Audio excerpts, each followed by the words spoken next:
It was a quiet night at the downtown Chicago Emergency Dispatch Center, the kind of silence that wraps around the walls and hums faintly in the fluorescent lights above.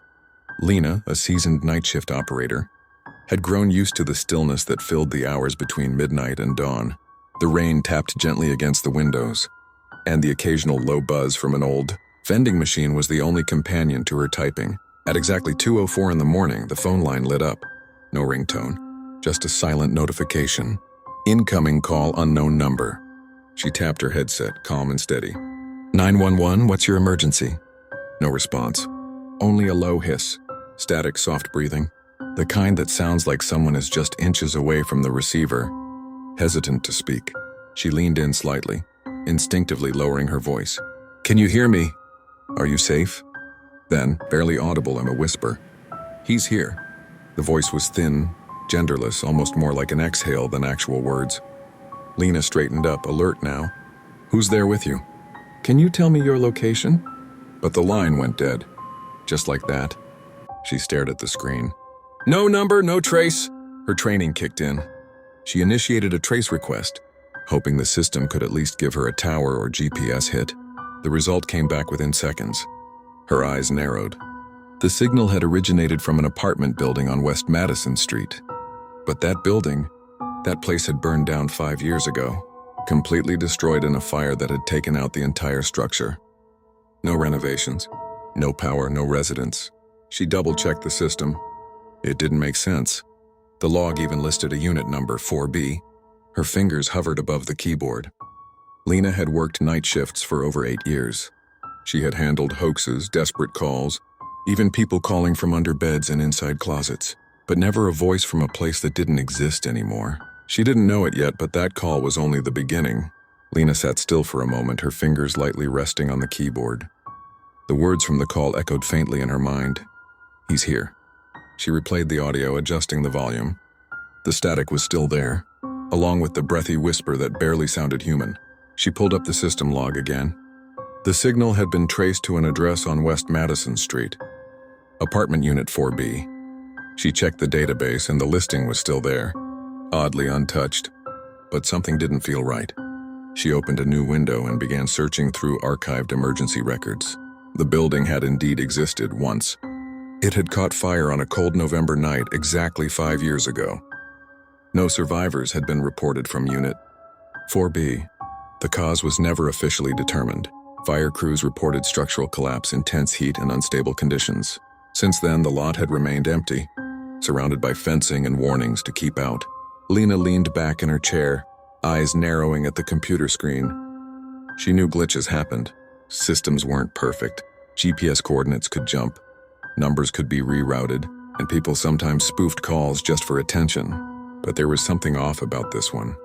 She reopened the voice log, slowed it down, cleaned the audio just a little. There was something strange behind the whisper, like another layer of sound beneath it. Not a second voice exactly, but something heavier, a pressure, a feeling she couldn't quite explain. She hesitated, then sent the file to her supervisor's review folder, marking it as unusual event, possible false report. But even as she tried to move on to the next call, her thoughts kept drifting back to the voice, to that apartment, to the address that wasn't supposed to exist anymore. Outside, the rain picked up, and on her screen, the call log blinked once, just once, before disappearing entirely, almost like it had never been there. The following night, Lena returned to her station, trying to tell herself that the strange call was behind her. Just another odd moment in a job full of them. Dispatch work had its share of unexplained calls. Children dialing by accident, people whispering nonsense, pocket dials from empty elevators. Still, something about last night lingered. She checked the log first thing. The entry was gone, wiped from the main system. Not marked as deleted, not reassigned, just gone. She leaned toward her monitor, trying not to read too much into it.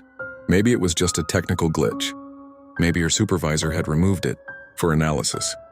Maybe, but a thin tension had started to grow in her chest, like a thread being pulled. During the shift change, a colleague passed by, Alex, one of the longer-serving operators. She mentioned the strange call lightly, trying not to sound alarmed. Ever get something weird from a number with no ID? She asked. Alex paused, his hand hovering over the coffee pot. Where from? West Madison Street. Building used to be there. Now it's just an empty lot. He didn't answer right away. Instead, he gave her a strange look. Part curiosity, part something else, hesitation. You're not the first, he said quietly. We've had calls from that spot before. Always late at night. Always short. Never the same voice. Lena blinked. Did anyone trace them? They tried. Tech always says it's impossible. System says it came from there. But the cell tower logs don't match. One guy even said the signal bounced off towers that were shut down. Alex walked off after that like he'd said too much already. Back at her desk, Lena tried to focus, but her thoughts drifted. Why would a place long abandoned still echo with calls? Was it people messing with the system? A ghost signal? Or something else? Her screen flickered once. Just a blink. Probably nothing. She stared at the address again. Apartment 4B. Buildings don't speak. Places don't call for help. And yet, something had. 2 nights later, Lena found herself alone again at the console. The weather had turned colder, and the windows trembled softly with wind. The dispatch center buzzed with its usual mechanical rhythm, monitors blinking, quiet keyboards, the soft drone of distant conversations. Nothing unusual. At least not yet. It was just past 2 when the screen lit up. Incoming call, unknown number. She froze. The same line. The same blank ID. Lena slowly placed her headset back on. 911, what's your emergency? At first, silence. Then the static again. But this time heavier, as if something were pressing down on the line. Then a whisper, clearer than before. Don't let him in. The voice was shaky, like the speaker was fighting to get the words out. Genderless, breathy, as though it was being spoken from the far end of a tunnel. Who's there? Are you in danger? Lena's voice remained calm, but her heart had already begun to race. No reply. Just a faint sound on a low creaking floorboard. Then a soft knock far in the background. 1 knock, then 2. The line went dead. Lena pulled off her headset. Her breathing had changed. Something about this call felt closer. She checked the trace. Same result. West Madison Street. Unit 4B, still listed as a burned-out structure. Still flagged as non-functional. Yet the system insisted the call had come from there. She ran a deeper scan. The coordinates flickered, jumped, then corrected themselves back to the same address, like something was fighting the trace but not fast enough to hide. Then something stranger. The call log for the previous night, the one she thought had vanished, reappeared on her screen. Time-stamped. Marked as unresolved, no audio file attached. Lena stared. Her fingers hovered over the keyboard again, uncertain. For the first time in years, she felt something she couldn't quite name. Not fear, not confusion, but the deep, quiet certainty that something was watching her work. From somewhere she couldn't see. Somewhere that kept calling back. Sleep didn't come easily after the second call. Lena stayed later than usual that night, long after the shift had ended. Something about the voice, the pattern, the way the system seemed to blink in and out. It refused to leave her mind. She opened her personal laptop, something she rarely did at work. She started digging, following the address like a thread through an old tangled sweater. West Madison Street, building number 1270. The first article she found was short, a local news piece from 5 years ago. It detailed a fire that tore through a mid-rise apartment complex during the early hours of a November morning. The structure was declared a total loss. No official cause ever determined. No one was charged. Just gone. The article mentioned a few residents. Some escaped, others weren't as lucky. But what caught her eye was the note about where the fire began. Unit 4B, the same one from both calls. There was a follow-up report weeks later. Investigators had tried to determine the source. Electrical issues were ruled out. Gas lines were intact. Witnesses spoke of strange things leading up to that night. Flickering lights, unexplained cold spots, and someone knocking on doors but never being seen. One resident, a woman in her 70s, claimed she heard breathing in her hallway before the smoke alarms ever went off. She said she had opened her door and saw no one. But the air had felt wrong, pressurized, dense, like something was there, but unseen. That resident died days later, not from burns or injuries, but from what the coroner labeled natural causes. Heart failure, they said. Lena kept scrolling, each article feeding her unease. Then she found something buried deeper, an old police report.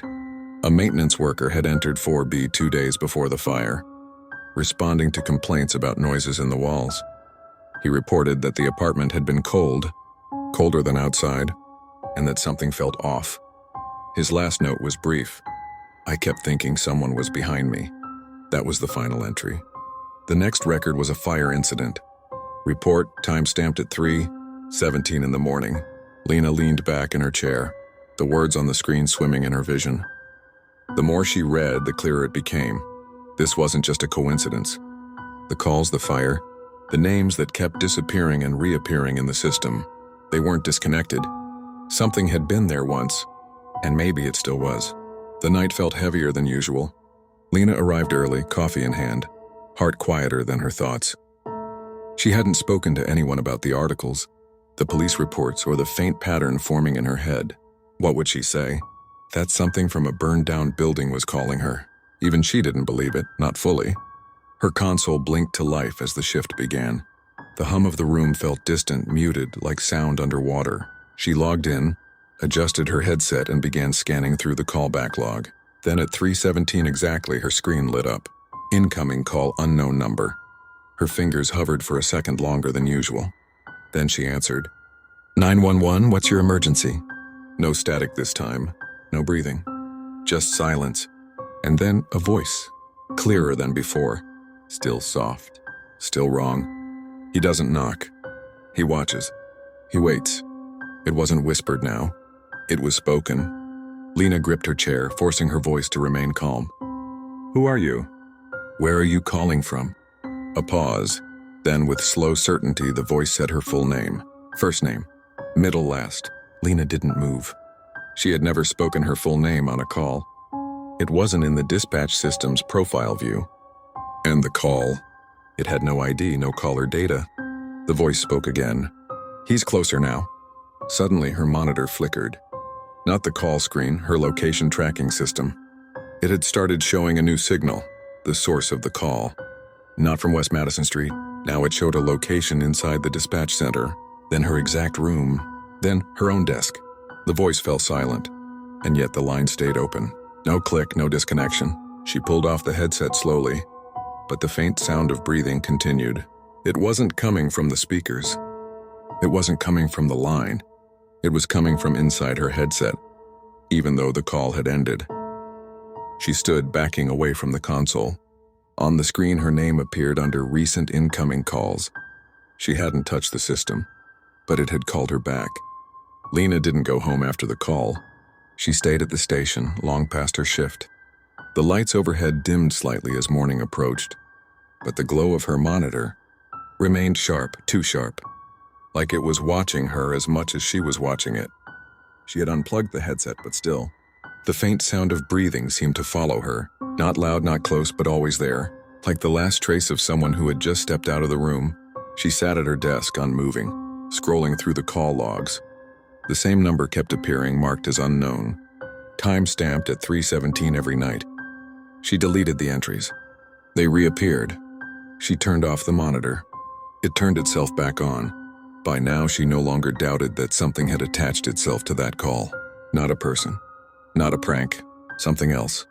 A shadow too thin to measure, too persistent to ignore. She opened the building's security feed. There on the archived footage from the night before, she saw herself, sitting exactly where she was now, headset on, still, calm. Then behind her, just past the frame, movement. A blur. This time the frame froze for a split second, long enough to catch the outline of a figure standing just outside the room. No features, no face, just the suggestion of presence. She paused the video, stared at the shape. Outside, the early morning sun began to rise, coloring the windows in pale blue. The breathing in her ears faded, but the silence it left behind was worse. Lena stood, unsure whether she was leaving or giving up. As she passed the main console, her screen lit up one final time. Incoming call, unknown number. She didn't answer. She didn't need to, because now she knew some echoes don't fade. Some just find new voices to carry them.